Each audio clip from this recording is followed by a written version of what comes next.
When we think of strength, we expect ourselves to be like lifting weights or doing deadlifts or doing like different types of training in the gym in order to get stronger. But the thesis or the kind of question that I want to ask in this today's topic is just to see how can we build that same strength through the yoga practice instead of outside the yoga practice. Now, I'm not saying you need not supplement your yoga practice with any other forms of movement. All I'm saying is that for a foundational level of strength, you can very well get it from your yoga practice if you follow these 10 key principles that I'm about to share today. And the main reason that it's important for us to understand this is because, one, being strong keeps our joints safe, and flexibility without strength can leave our joints just vulnerable to injury. And also, a lot of us who are hypermobile can extend ourselves too deeply or go too deep into a stretch. And then we end up injuring ourselves, or we're not able to access that same range of motion as we get older. So, really, strength is one of the main things that we have to keep in mind if we want to look at yoga as like a lifelong journey rather than just, something that we want to do for a short period of time. So, the second key important thing is we need to create this sense of steadiness in order for it to translate into our mental landscape. So, it's not just something that we do so that we get physically stronger, we look more buff, or anything like that. It's so that it creates this sense of steadiness of mind. And this is perhaps the most useful because when we go into our lives, when we start our days, what we want is a steadiness of mind, a mind that feels capable, that feels calm, so that you have this practice that can not only get you like physically more toned, it's also something that can create the sense of steadiness and strength in the mind. So we're going to look at both of these aspects of the physical strength as well as the mental strength. But ultimately, what I want to show you through these 10 principles is that you don't need to like overexert yourself. You don't need to be pushing really hard. You don't need to be doing lots in order to get stronger. By using these principles, even in like the first 6 positions, for example, I'm sure you can use just yoga to get much, much stronger. Awesome. So let's dive into the 10 principles. The first one is just to access your strength instead of reaching for it. Now, a lot of us think, when we go into the gym, for example, we pick up 10 kg weights and we try and do an overhead press, but it feels so difficult because we aren't used to doing that movement or with that heavy a weight. Now, if you come back down to like 2.5 kg weights, those cute pink weights, those cute pink kettlebells, you'll notice, okay, this feels a lot easier, I can do this. And this is because it's matched to your current capacity. And this is what strength is really about. Even before we try and change it, even before we try and improve it, even before we try and do anything about it, it's just to understand where we are currently. If our shoulders feel weak today, then our shoulders feel weak today. But it's to access this current strength in order to develop new strength. So sometimes when we don't feel as strong in our bodies, we kind of dismiss ourselves and we say, oh yeah, I'm just not that strong a person. And so what I'm trying to get you to see is whenever you want to get to being able to overhead press 10 kg weights, it starts off by being able to do the 2.5 kg weights really, really well with perfect form, with breath, without compromising in any way. And through using the 2.5 kg weights, slowly, eventually, we will get to the 10 kg weights. So, for example, when you look at Uttita Hasta Padangushtasana, this is where I kind of see it. There's this sense of, if you straighten your leg and you're trying to hold it in the air, often people come down in like 2 seconds because it feels like my thighs or my hip flexors aren't strong enough to hold it in that position. But it's only when you challenge yourself to use your current strength, your current ability to slowly push the bar higher and higher and lift the leg higher and higher. That's where you can truly build strength by accessing your current strength. So instead of reaching and, dismissing yourself as not such a strong person, I want you to be able to see this as one, a kind of way to access your own innate strength, and two, to fully utilize whatever strength you already have, whatever strength you've already built up. Just keep in mind, if you had no strength at all, you wouldn't even be able to stand up tall.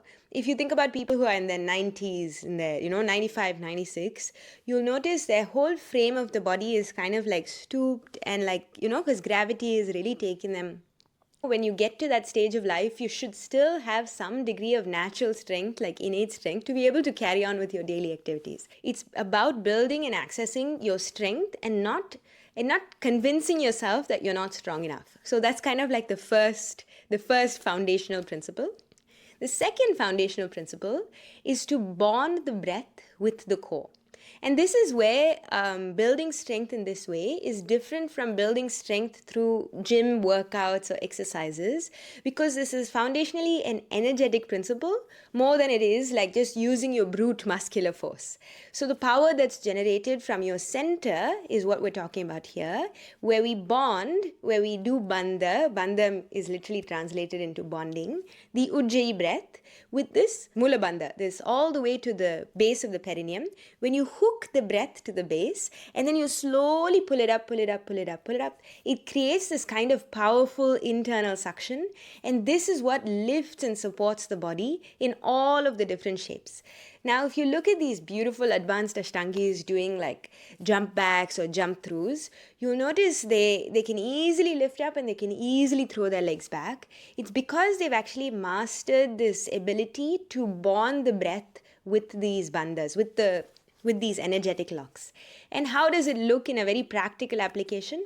When you're even starting, when you're sitting in Padmasana, I want you to think, okay, my breath is not just moving up and down, it's hooking to the pelvic floor, and then there's a gentle suction or a lifting up that's coming up from this internal strength.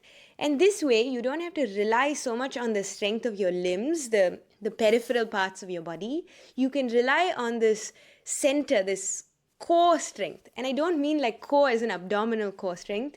I mean core as in breath and bandha's core strength.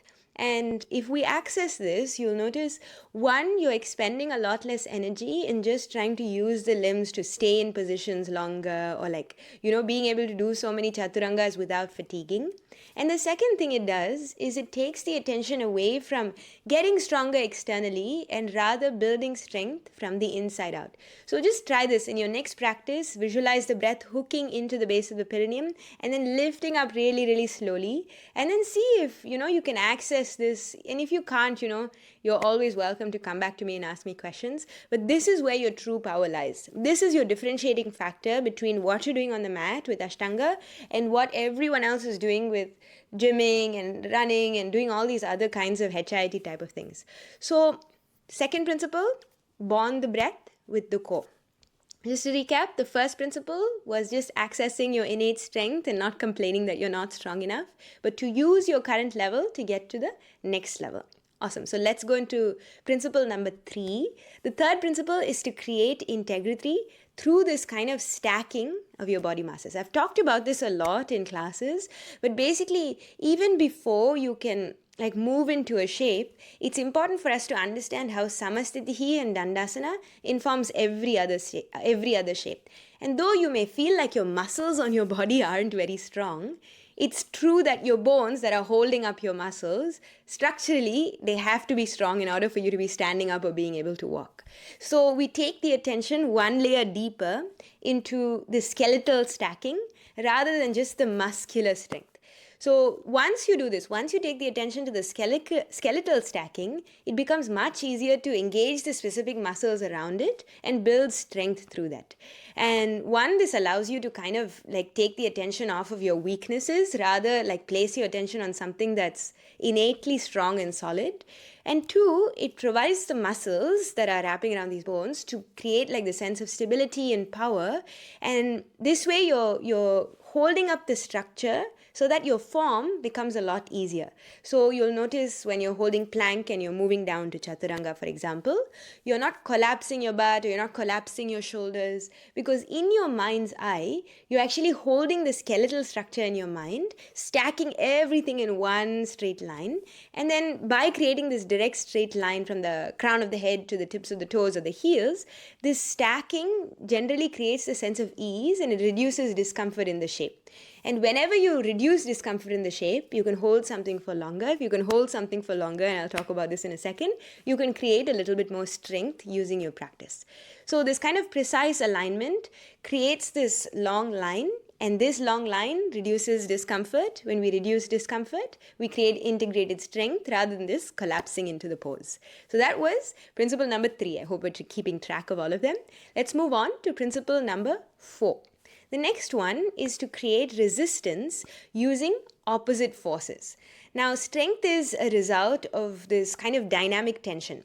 So imagine like you're doing Trikonasana, where one hand is grabbing the toe and the other one is reaching up towards the sky.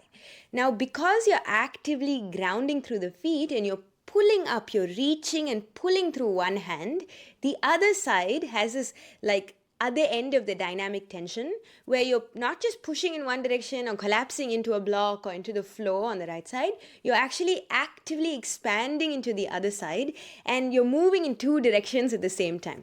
Now, this is what creates strength. It's like you're moving in opposite direction and you're grounding down, you're creating stability through your feet, you're still breathing, you're doing all of these actions. And this is what creates a stable posture where strength is like, it's almost like a fertile ground for strength to grow.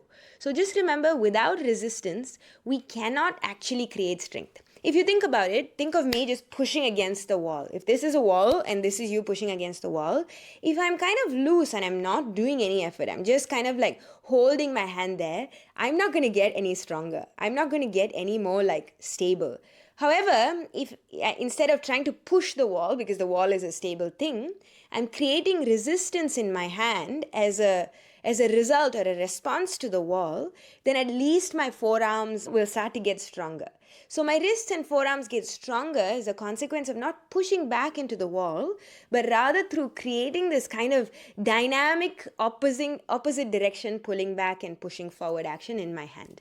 So as a result of this dynamic tension that's created, I build strength. If I just hold this passively without creating any resistance in my body, then I won't build strength. So that's kind of like the main thing to know about strength is that unless we have two opposing forces in a shape, we might just be holding it passively, which in the long term could be hurting us. So what we want to do is create this kind of active, dynamic tension in the body so that we can hold it for longer and derive the benefits of strength out of it.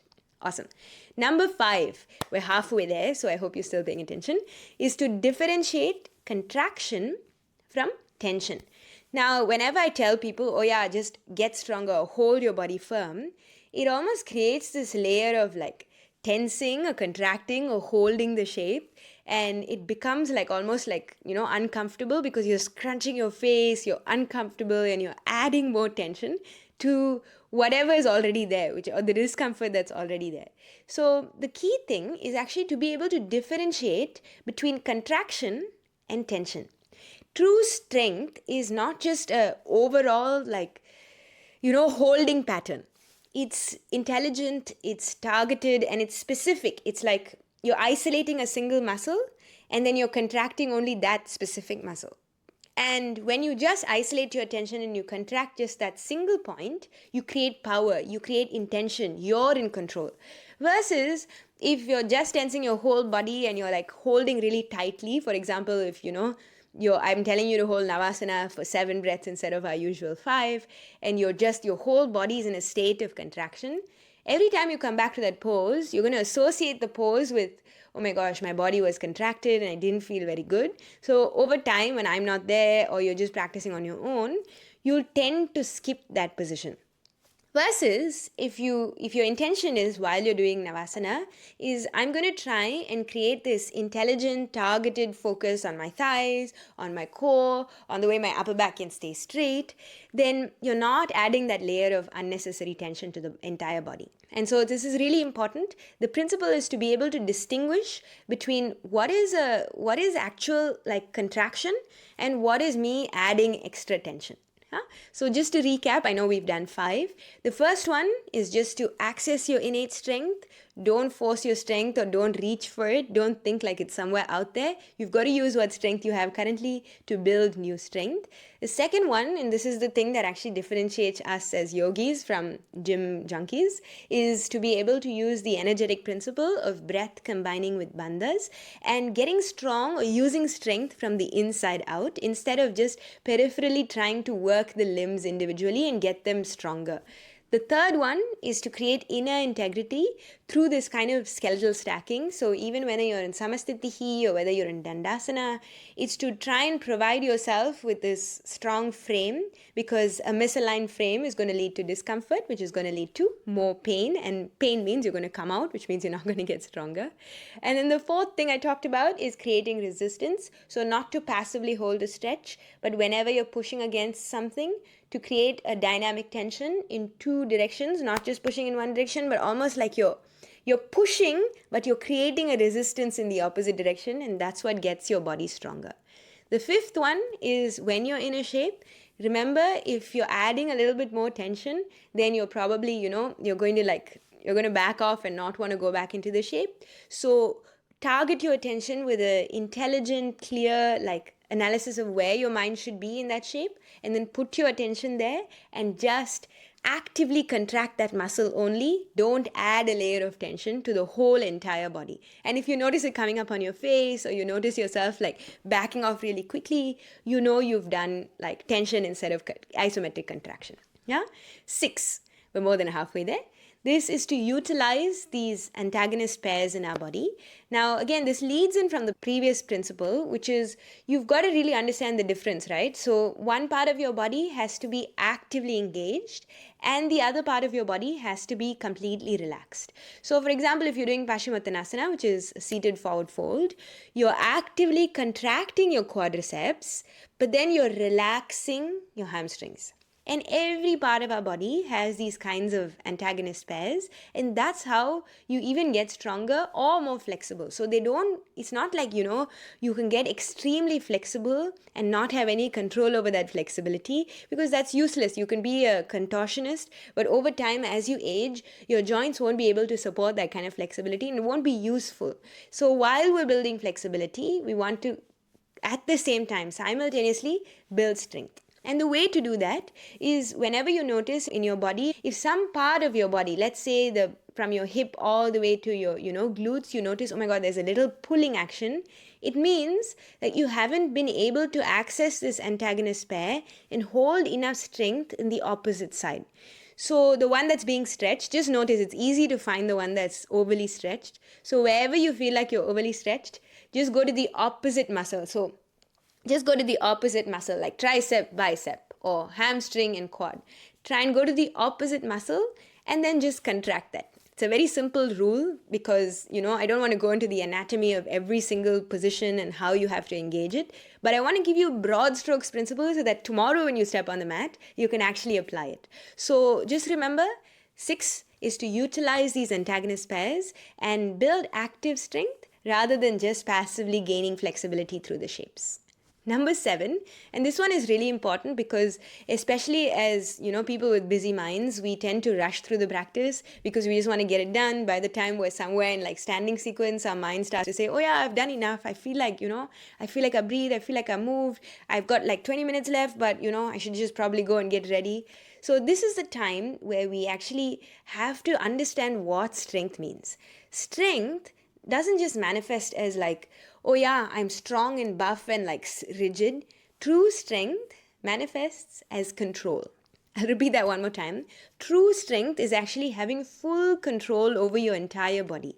So all your movements, all your transitions should be slow and controlled, and it should almost integrate this breath into each of these transitions, because if you just have uncontrolled movements, your limbs will be flailing left and right, and you see this in power vinyasa classes all over the world all the time, where you don't have enough time to master slow controlled movement. And that's why the Mysore style practice, or even the Ashtanga practice with its lead classes with at least 5 breaths in each shape, gives us the opportunity to master this slow breath, controlled movement. So even if it's a really difficult movement, by slowing it down, by bringing breath into it, I can create strength into that shape. And slowly you'll get stronger over time, and your body will adapt. And through this adaptation, you'll be able to do things that you thought you'll never be able to do.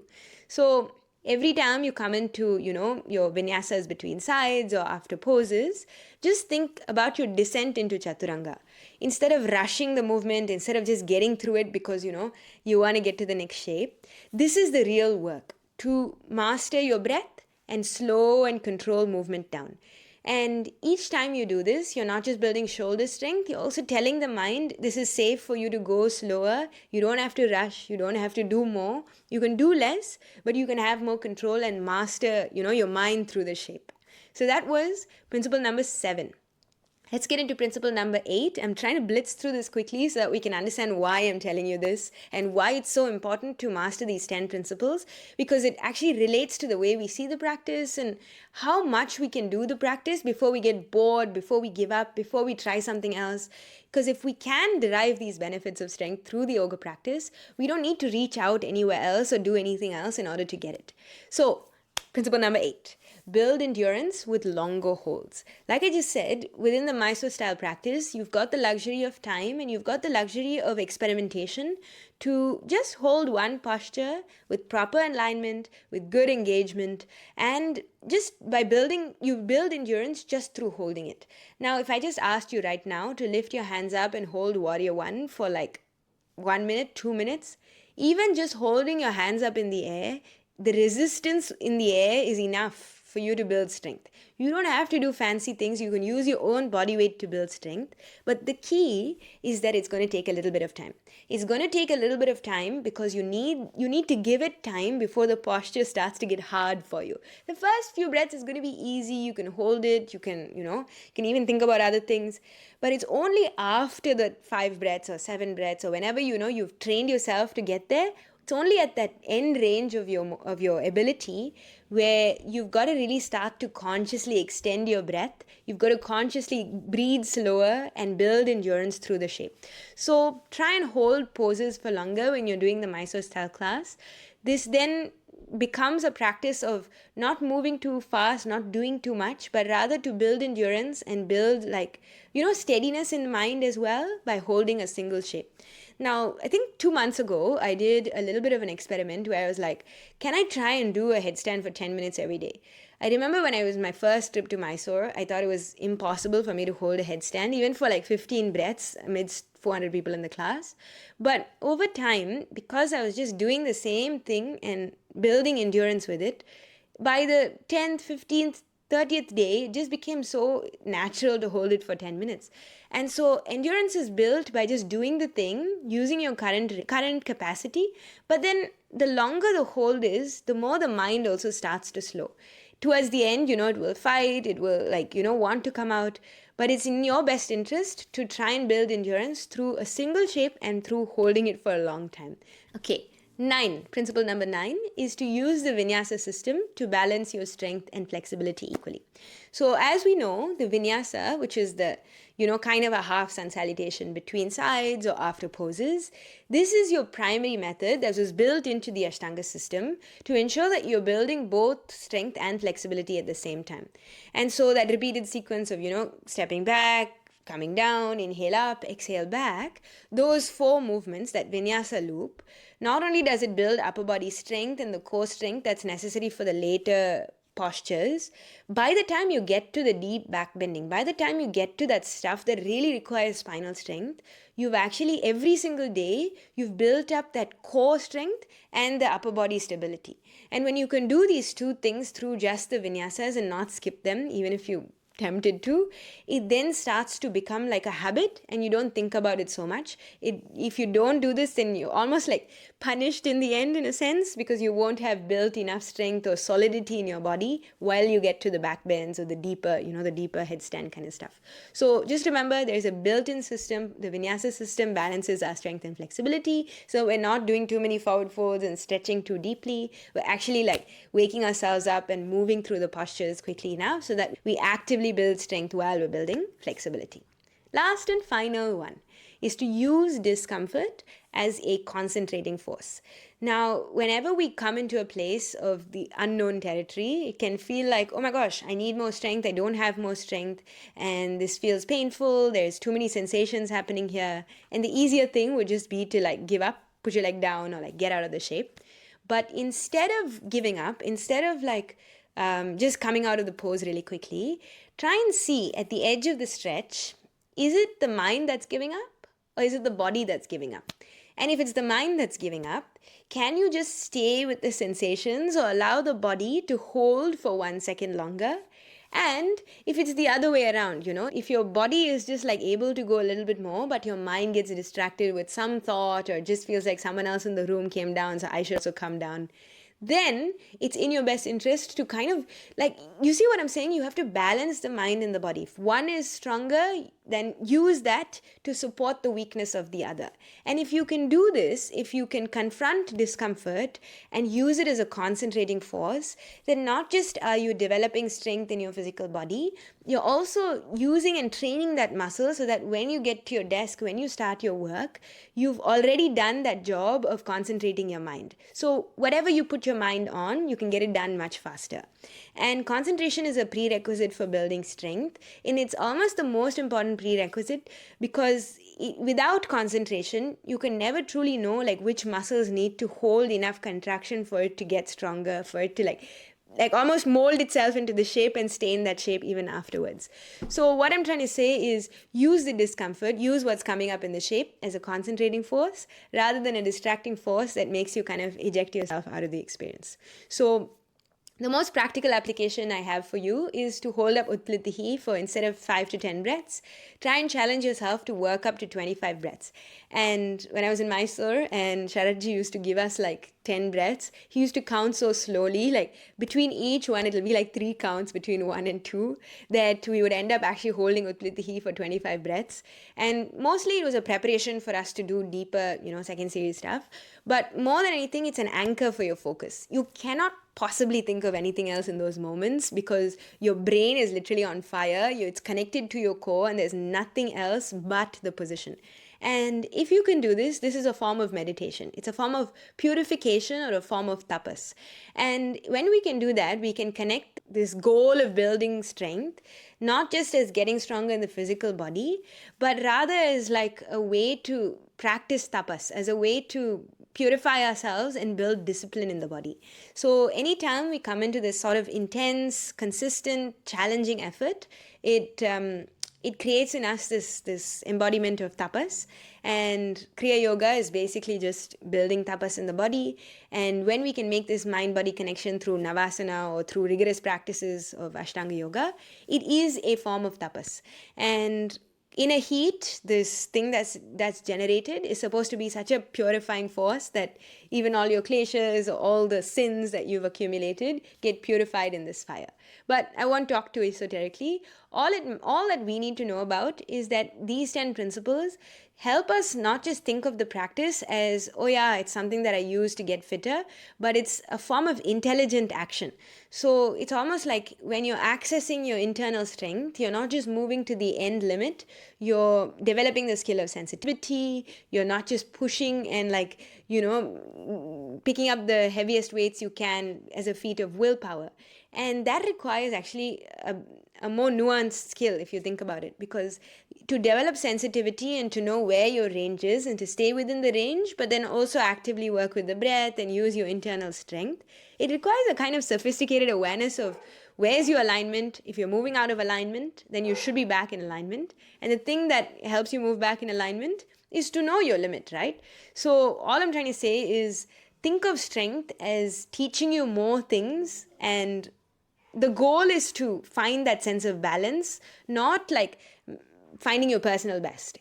Because if you can find your personal best within even your Ashtanga practice, sooner or later you're going to age, something is going to happen, and that personal best is going to go away. You can't maintain that level of, personal best every single time, and you can't practice just to get personal bests. You should be able to practice to stabilize your joints, to be able to demonstrate that your movements are skilled and controlled and balanced overall, right? So that's the goal. So rather than personal best focus, think of balance as the focus. And then the last thing I want to say is, this is not just a physical challenge, it's actually more importantly a mental training ground. And when I was holding those 𝐸𝐸𝐻 breaths for 25 breaths, literally my brain, the back of my brain, I would feel like my whole brain is switching on. And this is a direct method to build mental discipline. So don't think of all your asanas as just something you do on the mat and then that's it. It's revealed through the control that you develop, through the all the stuff that you build on the way there, not just the end pose. But that's pretty much all I have for you. These are the 10 principles that you can follow in order to get stronger, and every single practice becomes then this opportunity to build strength rather than just flexibility.